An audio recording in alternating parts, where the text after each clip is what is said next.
Welcome everybody, it's Jackie in Dunnock Studio.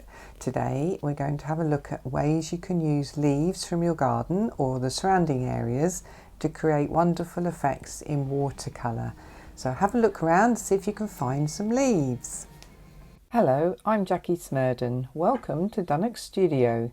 Based in the heart of Norfolk, UK, this is where it's all about art with a heart. This channel is here to help you learn to paint, but more than that, it's about having fun with paint, a brush, and a bit of creativity. Whether you're just starting out or have some experience, you're in the right place. No question is ever a silly one here. I'm here to support your journey.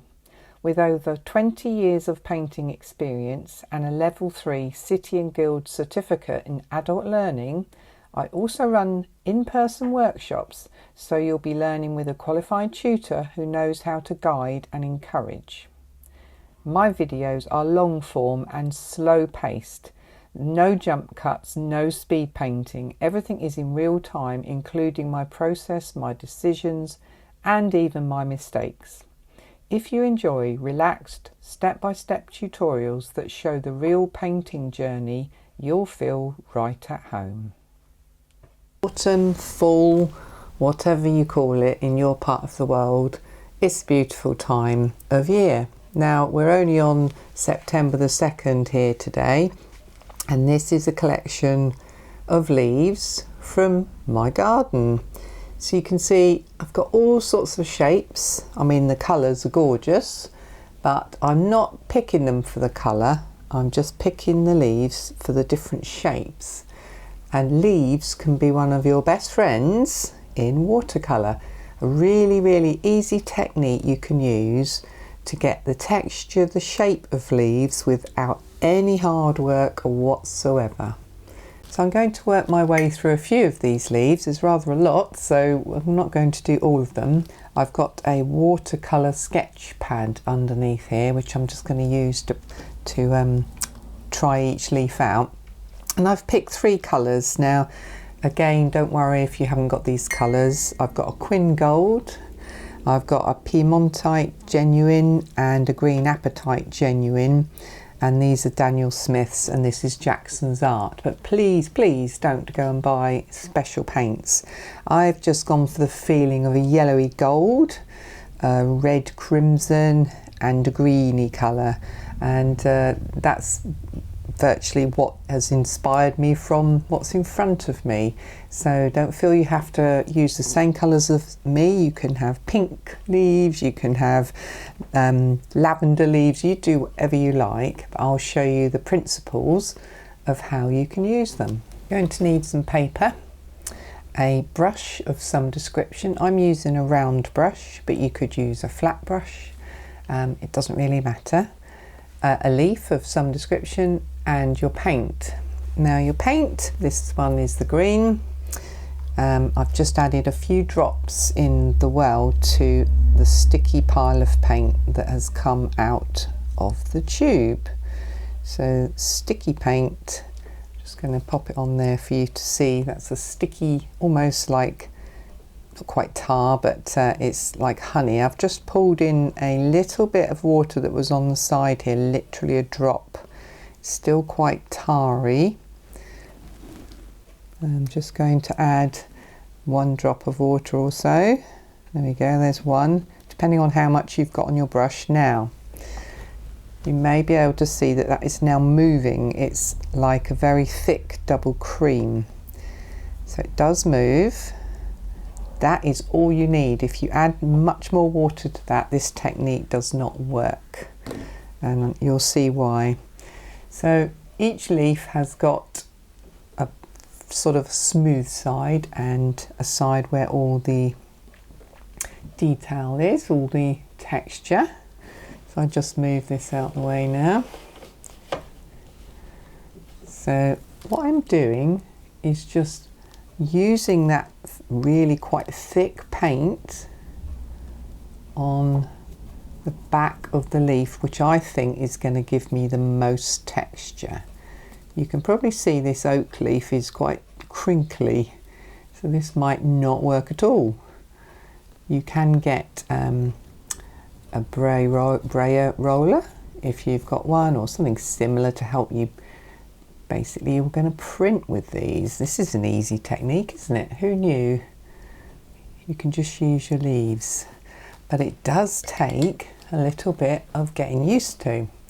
So I'm just experimenting, so I can afford to put it directly on my paper, pushing down, and there's an imprint of a leaf. Now that's not too bad. It hasn't shown the outline very well, but the edges of these are quite crinkly, so it's going to be a very difficult one to get an exact edge. However, I've got a lovely vein effect there, which has worked really well. So there's your first really simple print. Let's try another one. Rose leaves can be really useful. Very nice vein on the back, quite sturdy and waxy so they don't wilt. So let's take one of these off. Try the same thing again. You just have to keep an eye on your paint because it's got so little water added to it. Now I've just put a tiny bit more water in, and can you see how I've now probably got too much water on there? The leaves are naturally moist, especially if you pick them later in autumn when it's damp.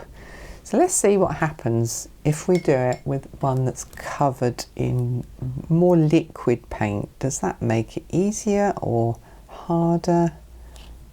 Trick is to hold it in one place when you press it down. Let's take that one off. Wow, that's a nice one. I'm liking that one. So rose leaves worked really well. I had slightly too much water, so we've got a little bit of a puddle here. You can see that. So this one, I can't remember what these are called. If you can remember what this is, please pop it in the comments below. I do know you don't plant this outside unless you want it to rampantly rage all over your garden. It's completely taken over one of my containers. Looks absolutely beautiful, but no, don't plant it in your garden. So this one's again got a slightly crinkle shape to it, so let's pop that green on there.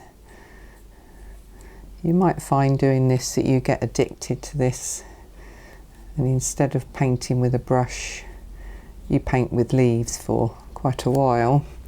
It's always good to get out the habit of doing the same thing, always using a brush. Try using different implements to put paint onto your paper. Ooh, that's come out very well. Nice shape, very nice, yes. Well, that one passes definitely. So now we're going to just have a little look at trying a lovely Japanese maple, very rich. So I'm trying to keep the colour nice and rich. I don't want it to be thin, watery. I'm using a little pan. I buy these, you can buy these separately and empty, like this. So if you have expensive paints that you like to treat yourself to very rarely, you don't want them in your main palette, you can pop them in and out as and when you use them, but be warned, you won't remember what they are until you start swatching them.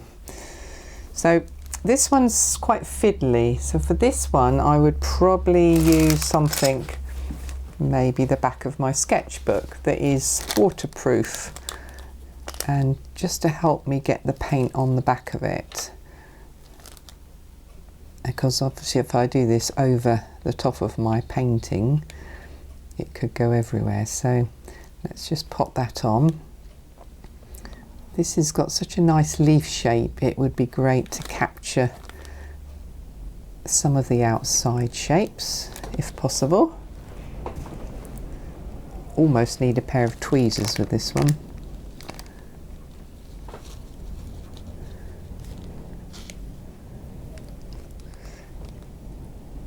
Right, tricky bit, can't get my fingers under it, so I'm going to cheat and use a painting knife. Ooh, there we go. Oh yes, that's definitely a nice shape. We've got a lovely shape there. Hopefully by now you can see a little bit of a pattern in that some of these leaves leave in lovely imprints, but they're quite sort of almost like skeleton leaf, if that makes sense. I'll talk to you about that again in a minute. I'm just going to add a tiny bit more water to this Piemontite. There we go. So I'm lathering this one on a little bit more, maybe too much water, we'll find out. This is from a dove tree, also known as the handkerchief tree. If you've ever seen one, it's beautifully graceful tree, and the bracts of the, not the flowers, but the bracts surrounding the flowers hang down, they're white. So it looks like somebody's draped handkerchiefs all over the tree. This is my third tree I've planted in my lifetime, and I've never stayed long enough yet to see one flower, so wish me luck with this one. Oh, beautiful leaf, look at that. Yep, that's a definite one. Not saying you're all going to find one of those. Ginkgo. Some of you might have ginkgo as a herbal remedy, and these are known as dinosaur trees. They've been around since the dinosaurs, and every garden should have one. Beautiful, beautiful leaves, amazing shape. You see a lot of artwork with ginkgo leaves in it. It's just one of those fascination things. People are fascinated by interesting shapes. There we go. That's quite a wet one, so we'll see what happens. Let's pop that one down, and there we go. Don't worry too much about getting the stems in, because you can add stems later. Yep, that's nice. I've sort of lost the outline of the edge there, but lots and lots of detail on the veins. So probably pick a maple. It's an ornamental tree that in autumn changes into fiery colours, all different colours. So this is the first leaf to have changed, so I feel justified in taking it. So I'm just going to rinse my brush out. This time I'm going to pick up my Quin Gold, which is here. So again, look at that colour. I mean, this is autumn in a palette, isn't it, really? I do actually think the description for that season, fall, is actually way better than the word we use, because fall says it all. There we go. Okay, so this one again is a big leaf, so I can probably do it holding it. Quin Gold, if you haven't got that, you could use burnt sienna with a little bit of cadmium yellow mixed in. Just use any colour you've got, really. This is for fun. This is not supposed to be a technical painting that you worry about. If you like certain colours, do a leaf painting in your favourite colours. Most people buy paintings, especially, dare I say this, females, because they like the colour, and there's nothing wrong with that. How do I know that? Well, an artist that taught me years ago was a known artist who sold lots of paintings, and he said if he puts lavender in his paintings of the sea marshes, he'd always sell them. That's a nice one. That's lovely. Yeah, we've got that beautiful maple leaf shape and a Quin Gold there. I'm enjoying myself now, so I'm just going to sneak one more in. This is a buddleia. So most of you probably have got a buddleia somewhere. Let's see, and how that's going to work. And of course you might not have access to any leaves at all, and I do appreciate that's difficult. Some people do preserve leaves. I've done it myself with glycerin. I don't think they'd last very very long if you were doing this sort of thing with them, but you could potentially find preserved leaves online that would give you at least a couple of tries at doing this. But if you can get out anywhere, dandelion leaves, any weed leaves, they're all going to give you a texture.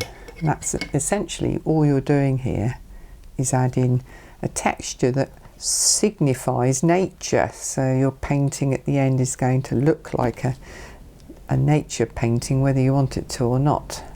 Ooh, buddleia. Very, very nice. There we go. So we've used all our colours. Here are the different ones that I've popped on there. Let's just pop them underneath so you can get a feel for what we used. So easy, isn't it? This dove tree one was lovely, really liked that. Maple leaf was good. Our favourite, well, my favourite is this one. And the little ginkgo. There we go. Now I'm just going to come out a little bit. So how would you use that in a painting? Obviously I've just popped them straight down onto a sketch pad. I haven't planned a picture. That might well come after I've done this video. It's a full demo on how to use leaves in a painting. If you think that would work for you, let me know. So how can you use these? So right at the moment, some of them have got lots of paint on them and it feels like there's already a leaf there and a very clearly defined edge. And other ones, like this one, are a little bit sort of less obvious. Is that a leaf? Is it not? So you don't have to use this texture technique to create leaves in your painting. You can just use it for background texture of something. So it's useful in an overlay. If you've got a background colour, I've used white, just the paper, so that you can see what I'm doing. But you could have painted all of this previously with a thin wash of watercolour, say a warm but very pale yellow, and then you could print on the top. So the red colour mixes with yellow would create an orange red. The yellow mixing with the gold would make a yellow gold, and the yellow mixing with the green would make a green gold, or green sort of lighty, more zingy green. But if your first layer is very thin and very, very pale, it won't impact the colours that much. And then obviously it's part of your painting. But we can do that the other way around. We can layer on top if you want to. But we do have to let these dry. So we're going to pause for a moment, and these don't need to granulate or do anything special, so I can cheat and use a hairdryer. So I'll see you in a bit. A quick note about colour. So if you're going to glaze a colour on top of a colour, even if it's just a few lines, think about the colour you're going to put on top. This is a green. So it's around about here. It's not yellow green, it is definitely just the green, sort of fairly straightforward green. Opposite the green is a red. So if I glaze the red over the top of this leaf, it will dull down that green, because red is over on the opposite side, it's complementary. So red is complementary to green. Green has yellow and blue in it. You then add in red, which means you have 3 primary colours. 3 primary colours mixed down towards grey. So if you don't want your painting area to be dull, don't put red over it. Add any colour near to the green. You could glaze with a blue, you could glaze with a yellow, and it will not dull it down, it will just change it slightly. So let me show you what I mean. So this is just a simple glaze. It's got some lemon yellow. I'm not going to go around the leaf or anything, I'm just going to straight across it. And it will lift a little bit of the paint. That's fine. And then try just, if obviously you had more space you could do this slightly better, but soften the edge of the paint you've glazed either into another glaze or just away from the one that you've done. So it's already slightly more interesting, isn't it? So taking that step a little further, that was a lemon yellow, which wasn't in our original set, but just as I had it in the pan.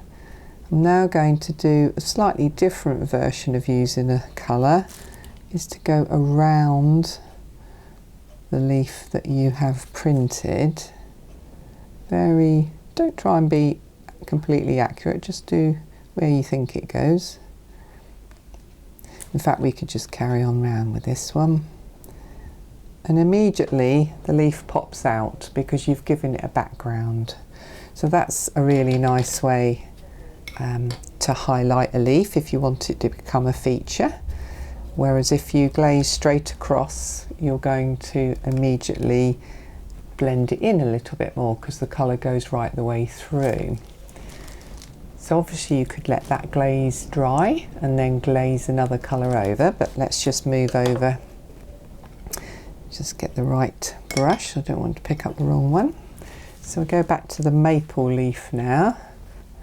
So our maple is essentially a crimsony red, so that it's sort of over here between the red and the red violet. So what's opposite that? Well, it's still the green and a yellow green. So if I glaze that with lemon yellow, that might not work that well. Whereas if I glaze it something that's close to the red and the red violet, which is orange, that will be fine. So that means I pick up my Quin Gold, and this time round you're using, just show you, when we were using the leaves we were using it very thick, almost straight out the tube. Now I'm using it, it's in a nice wash, not quite single cream, it's more like a coffee, between tea and coffee. And then I'm going to glaze again. I'll just keep within the leaf this time, so you can make the leaf go where you want. Try using your point of your brush to get the point of the leaf. Light pressure, push further down as you come down. Pick up some more paint. It's quite hard for me to do this because I'm trying not to block the camera, but you get the idea. And then same there, light pressure, and as you come down the leaf, heavier pressure. Then you can use the tip to create a stem if you wish. That's just literally using the tip of the brush. So you can see there's a nice warm glaze that's sitting on top of a crimson red. So it's making the red go slightly more towards the red orange, but actually works together really well. So let's do that in reverse up here. We're still working with that colour combo. So there we go, let's go round this one. The edge next to the leaf, you can use the point of your brush. Apologies, I've just started this one and realised you couldn't see it. So this one we're going in around the dove tree leaf, but you can use the point of your brush like so, just to suggest the edge is serrated. If you've got a leaf that's like that, you can make that a bit more obvious. And let's come down here, I'm slightly overlapping this green one, and then it's just a little bit of serration on the leaf there. Obviously you wouldn't normally have them overlapping like this, is just a little test piece for you to get the idea. Just go over that so you can see. And again, just get your brush to just take that away. So you haven't got a hard line on the bit you've just done. You want the hard line against where the leaf is, not anywhere else. You want to blend it away. Blend it into that ginkgo there. Take it, keep blending around this one, look. Now you're on a roll, you can feel where you're going, you know, oh yeah, I want to go there, I want to go there. And see how much softer the background has become around here because I've added water as I go. So we've got a lovely outline of the leaf there, which is fabulous. But as I said to you before, you can put this glaze on first. So to finish off, I'm just going to come out a little bit. To finish off, I'm going to use the green now. Now, you remember I said if you glaze green over the red, you're going to get dull red. So let's just see what happens. So I'm going to use the glaze of the green to go around this one.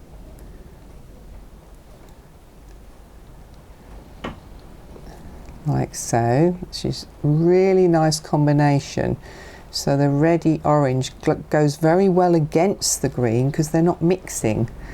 So the complementary colours opposites give you a lovely zingy picture as long as you don't put them together. It's very confusing, all this art business, isn't it? But now this one, let's just take it over this lovely ginkgo tree. It is slightly picking up the paint underneath, that does happen, don't worry about it. Can you see how that lovely pink colour has been dulled right down? But it's still a really nice effect because you're just trying to add texture, softening all this away. This is not the best paper for this really. So I'm going to, this one's still wet in the middle, so I've just got to be careful. If I let that touch there, it will pull it together. Going to have a harsh line here because that side's already dried, but that's fine. Pull that one into there, blend it away a little bit, and then a little bit more green. So around the edge of this one, just going to let it touch a little bit, see if it will pull any out. It hasn't done.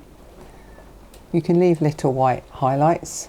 Now I'm going to glaze straight across there with the green.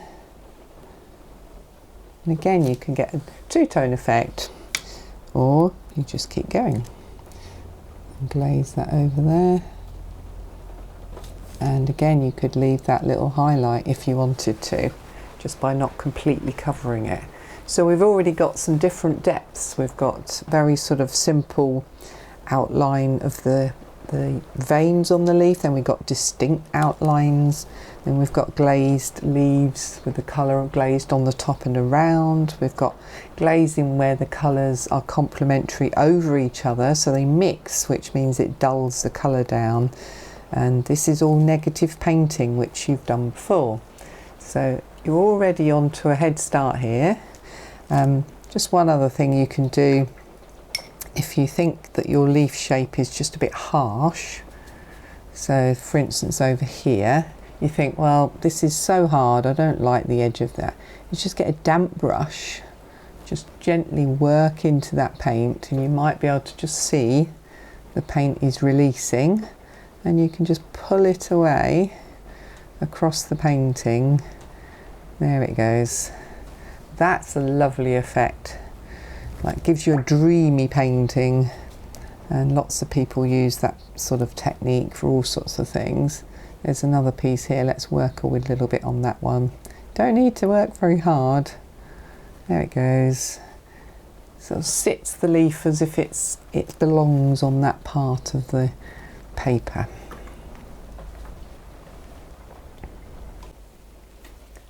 One more thing to show you, if we've got a nice bright gold leaf here, and sometimes it's nice to put in a dark background. You don't have to do it on the first pass. You can do this sort of layering and then keep going, layer it so that you let each layer dry. But I've got some paint, so let's just see. I've got red, which we can mix with the orange, and let's throw the green in. So we've now got sort of a dull brown, haven't we, really? But I want that to be darker, so the only colour on the palette that will darken anything apart from black is the blue. So pop the blue in. There we go. This won't be the best colour in the world, but, and you can make that blue turn the grey bluer, which it has done there. Sort of a bluey grey. Now it's gone slightly greeny because I've pulled some of that yellow back in, that gold colours in there. Let's put in the Quin Gold here, let's push that in. There you go, it's gone more slightly browner again. Then I can pick up this blue, just slurp up bits on my palette, throw that back in. There we go, it's almost, not quite, got an olivey green, but you get the idea. You get those three primaries to work together, you always get some sort of browny colour or grey. So this one should be a little bit darker than the previous one. Almost an olive green. Quickly whiz up the other side. I'm leaving a white gap here, I'm trying to. There we go, I've just created the stem just by not painting it. Practice your negative painting, everybody, it's such a good skill. Pop that up there. I'll go in here while we're at it. Then just one more run round here. This paper isn't ideal for this, to be fair, it's a little bit smooth. And we're not botanical painting, we're having fun. Smooth that away, soften there. Soften that away. See, that's dried already, good grief. There we go. It's an interesting granulation going on this one because of the paints I've mixed together. It's not necessarily a nice colour, but it's a little bit darker than some of the other areas we've done. But you can layer that up if anywhere else has already dried, which it has. I could pop that greeny grey in there. I'm just throwing a bit more of the green into it now, just straight in there, and then just pick up a bit more of that blue. There we go. So we glazed this before with lemon yellow, so let's just try that again. This is a second glaze around that leaf. Now I've got a beautiful, oh look at that, a lovely lemon yellow highlight around the edge of that leaf just by not painting it. So there you go, you can just keep going, layering. Could have some more on this side and then decide that's as far as you want to go. Quickly just soften it away. This is why everybody uses the paper they prefer, because some papers work brilliantly for artists and they don't work for another artist. You have to pick the paper that works for you. There we go, so I've started to layer that up a little bit more so it's not just one layer. I could just build this for hours, but it's not a painting, it's just playing around with the leaves just to give you an idea of how to do it. To finish, I'm just going to do a little quick stamp of a ginkgo. I've used the Quin Gold to do a very quick single wash on the end of a little piece of watercolour paper that I've been using to write notes on, and the Piemontite genuine, which is the crimson one, I'm now going to pop on to the leaf. So again, just very quickly show you, it's quite thick, maybe perhaps a little bit too much water in there, so I'm going to add a little bit more pigment. You start to get a feel the more you use your paints whether you've got the right amount of water or not. Right, let's give it a go. So I've got to pick the right side. Just a quick note, if you've used the leaf before and you haven't cleaned it or washed it, you're going to have traces of the last pigment on there, so just be aware of that. I think I've got a completely new leaf here, so I can just get away with going straight in here. I've picked the side that's got the most texture. Sometimes it's the reverse, sometimes it's the top. It's interesting. So I've got quite a lot of paint on this one. It may be that I've overdone the pigment with the water, but there's only one way to find out. Now, if you've got a beautiful square piece of paper here that costs you a fortune because you've spent money on good paper, especially for this reason, you might just want to get a corner of your sketchbook and just have a test print. That's really, really good advice, and sometimes the second print can be better than the first. That's got more of the imprint of the shape and less of the main print there. So I sort of want something in between. So do practice first. If you're not sure, you think this isn't going to work, then just be very, very careful. Just make sure you do allow yourself to test print. So I'm now going to get some more paint, Again, it's quite watery, isn't it? Depending on the leaf as well, as to what sort of print you need to do. So I'm going to test print. I'm going to use this bit here. And then, have I got enough paint left? Well, there's only one way to find out. Push. Try and keep my hands clean. Not too bad, not too bad. It's not perfect, but it's okay. Now I can use my brush here just to add in a little stem. I have got a couple of smudges on either side there. So if I just come in, this is not an exact science, as you can tell. So just because we're learning, I've got to squeeze my brush out, it's clean. I'm just going to see if that will come away. Just gently tickled it. I've got a little tiny blob there. It's white, that's well, white, it's just come off the paper. You can get rid of the obvious ones. Just need to blend it away a little bit. There we go, that's sort of gone. There's something here. It's gone. You will lift the paint underneath, but it doesn't matter. There's this piece over here that has got slightly more pigment sitting on it. Do you remember what we did before where we got a dampish brush?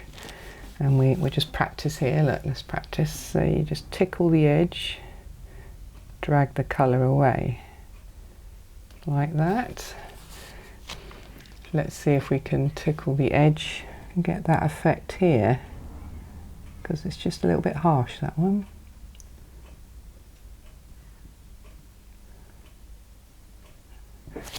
Who knows if that worked or not? Not really, but it's finished off the leaf better than it was previously, so I'm now happy with that. I could do more to it, but this is a quick little sketch. And what am I going to do with that? Well, if I was organised, I would use my metal ruler and a cutting mat and a sharp knife, but I haven't got any of those things and I can't find them because I'm buried under stuff. So a pair of scissors will do. Chop that straight off as well as I can. And then go to any craft shop in your area, or shop that does all sorts of homewares and things, and you might find cards like this. They come with a little envelope. This one's square, which sort of fits what we've been doing, doesn't it? So there's my card, there's my envelope, and then when this is dry I can stick that right in the middle. I've made a very simple card that I can send to friends and family that has come from my garden and that nobody else will have because it's unique to me. I think we'll finish there, and it's time for you to go out hunting for leaves and give this a go. And don't feel you've wasted any of these. All of this big sheet that I've done here, if I do get myself organised, I can cut strips through this and they will make fabulous bookmarks. So I could do that way as well. So that's my little challenge now, is to use this up. I could equally cut them out and stick them onto the front of a card. All sorts of things to do. So very simple exercise. I hope you enjoyed that.